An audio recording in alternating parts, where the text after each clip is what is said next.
Supreme court ఇచ్చినటువంటి stay గురించి మీ ద్వారా ప్రజలకు తెలియజేస్తా ఉన్నాను. అలాగే మార్చి 2న హైకోర్టు తీర్పు, టీడీపీ నేత వేసినటువంటి కేసుపై స్థానిక సంస్థల్లో ఈ ప్రతాప్ రెడ్డి గారు వేసినటువంటి కేసుపై స్థానిక సంస్థల్లో 50% మించి రిజర్వేషన్లు అమలు చేయకూడదని ఒక ఆదేశాలు వచ్చాయి. దీంతో 9.82% రిజర్వేషన్లు కోల్పోయినటువంటి పరిస్థితి ఈ రాష్ట్రంలో ఉంది.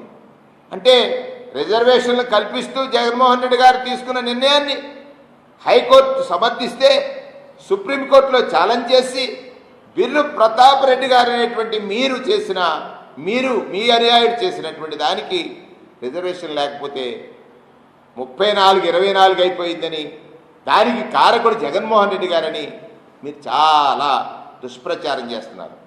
2 వాస్తవ విషయాల్ని మీ ద్వారా ఈ రాష్ట్ర ప్రజానీకానికి తెలియజేయదలిచారు. నిన్న నాకు నవ్వు వచ్చింది. ఒక చెరకం తిప్పారు. ఎవరైతే కుండలు చేస్తున్నారో వారి దగ్గరికి వెళ్ళి వారిని మళ్ళీ కుండలు చేసే